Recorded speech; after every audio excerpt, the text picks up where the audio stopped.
Um tubarão pequeno incomoda muitos seres marinhos, né? Então a gente não precisa fazer muito esforço mental para perceber que um gigante incomoda muito mais. Eu sei, parece até uma música, né? Megalodontes reinavam suas eras, mas estão extintos e têm poucos netos distantes. Isso significa que alguns outros animais competiam diretamente com eles. Mas olha só, não esquece de se inscrever no canal, não esquece que tem vídeo todo dia aqui, então ativa o sininho também. E claro, meus queridos, se preparem, porque hoje vocês vão ver os 3 monstros assustadores que venceriam o Megalodon. Eu sou o Thiago Tadeu e sejam bem-vindos ao Mundo Inverso. Megalodon.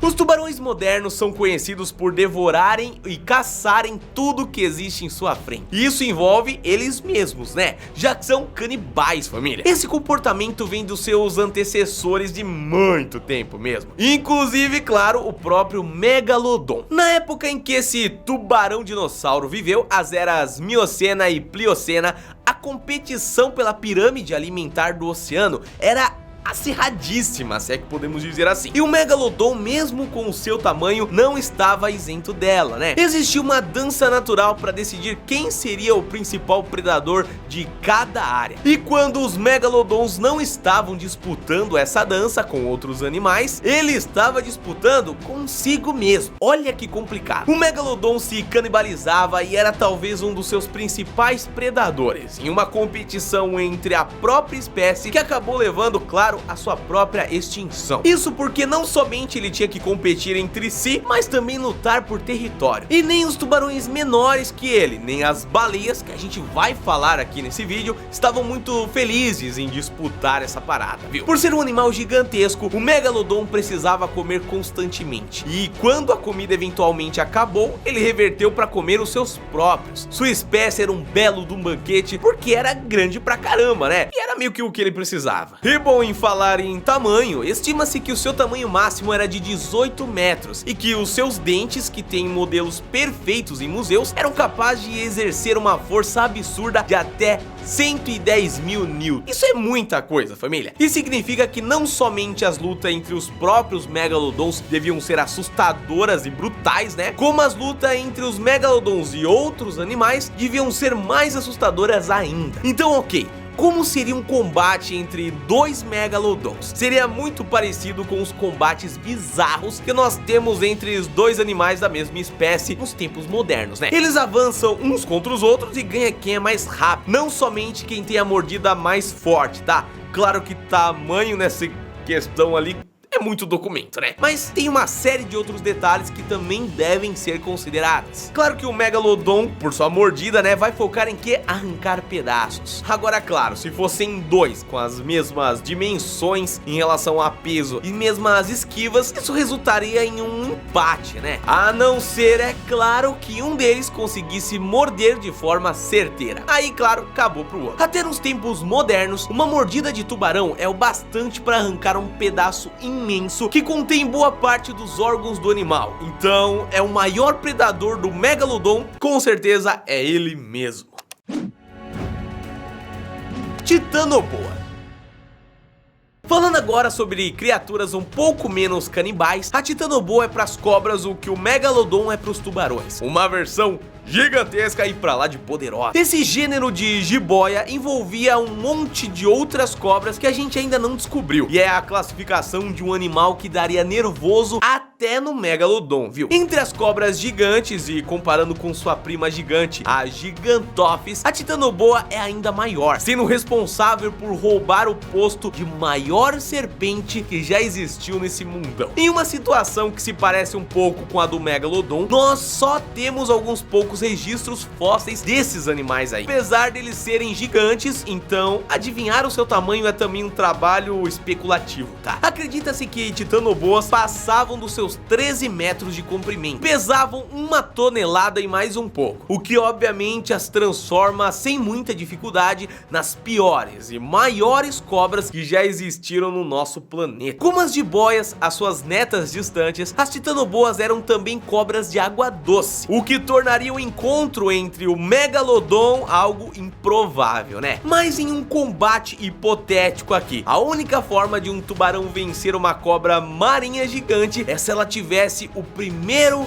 bote. Os dentes do Megalodon não teriam dificuldade alguma em destruir a Titanoboa de primeira, mas caso ele não a percebesse chegando, né, como uma boa jiboia, a Titanoboa se envolveria no tubarão e apertaria até esmagá-lo. Só ao prender o animal e impedir o seu movimento, a cobra já teria vitória certa, já que um tubarão parado não consegue nem ao menos respirar. Mas o aperto da Titanoboa quebraria os seus ossos e teria um belo de um jantar em um bom tempo, viu? Megalodons já tinham problemas o bastante, então que bom que eles não tinham que lidar com mais esse, né? E ainda bem que a gente também tá fora de uma era de Titanoboas, viu? Obrigado. Cachalote. É difícil imaginar uma cachalote lutando contra um tubarão hoje em dia, porque nós temos na cabeça que, tipicamente, baleias são animais pacíficos e que, pelo seu tamanho, não precisam nem ao menos dar ao trabalho de lutar, né? Elas vivem em paz, pois não comem outros peixes, e sendo gigantes, bom, não precisam competir com absolutamente ninguém. Só que vem cá, família, você sabia que essa visão sobre as baleias tá certa só pela metade? Porque a verdade é que há muito tempo atrás, esses animais eram iguais, ou talvez piores do que tubarões. As cachalotes e, por extensão, boa parte das baleias da era do Mioceno caçavam não somente outros mamíferos marinhos, mas também seres como o Megalodon. E se você olhar o esqueleto desses animais, bom, não fica difícil entender o porquê, né? Não somente eram bichos gigantescos com uma espécie alcançando até os seus 17,5 metros, como também possuíam esses dentes grandes e apontados que talvez só fossem meros apontados que os próprios do Megalodon, viu? Eu acredito que talvez elas teriam dentes iguais, vai, ou talvez um pouco menores. Essas cachalotes disputavam quase que mano a mano pelo posto do topo da cadeia alimentar, e por mais que seja difícil acreditar, eles acabaram vencendo. O Megalodon é um animal que entrou em extinção e as cachalotes existem até hoje. Mesmo que em um formato de tamanho diferente, elas existem. E o Megalodon? Cadê, né? Nem sombra. Muitos motivos poderiam causar a derrota do tubarão gigante, viu? Primeiro que as baleias são muito mais inteligentes do que a pequena cabeça de peixe do Megalodon. Então, mesmo que ele seja um exímio caçador marinho, não está nem um pouco páreo para as estratégias das cachalotes, que além de caçarem juntas, tinham um tamanho maior do que a deles, né? Pra vocês terem noção, família, essas baleias tinham um espaço quase que do tamanho das orcas modernas. Todo animal que tentasse contestar esse território, nem que fosse minimamente, acabava perdendo rápido, ou vazava ou morria. Uma das outras formas que essas baleias venceriam o Megalodon, porém, seria através de outros animais. A estratégia que as orcas possuem atualmente, a de cansar suas presas, ainda era utilizada naquela época, e por isso as caçadas eram muito efetivas. A população das baleias mais a efetividade das suas caçadas fez com que o Megalodon não tivesse outra escolha senão se canibalizar para viver, né? E foi isso que levou sua eventual extinção. Quase como se dois seres extremamente imponentes e fortes desestabilizassem tanto a cadeia alimentar que um deles precisasse parar de existir para deixar o outro existir. Não ajuda que o Megalodon comia muito também, né? No final, não é nem especulação, a cachalote pré-histórica venceu sim. Mas então é isso, família, esse foi o vídeo de hoje. Não esquece de comentar aqui embaixo o que você acha que aconteceu mesmo com os Megalodons. Vai, foi falta de comida, a gente já sabe, né? Mas será que foram as cachalotes que fizeram tudo isso? Ou então você acha que os Megalodons ainda existem uma parte dos oceanos aí que a gente ainda não conhece? Quem sabe, né? A gente se vê amanhã no vídeo. Ó, tem um vídeo top amanhã, viu? Então, quero você aqui, marca o horário, sempre a mesma coisa. A gente não muda aqui muitos horários de postagem do canal, então fica atento. Um abraço, fica bem e até amanhã. Valeu!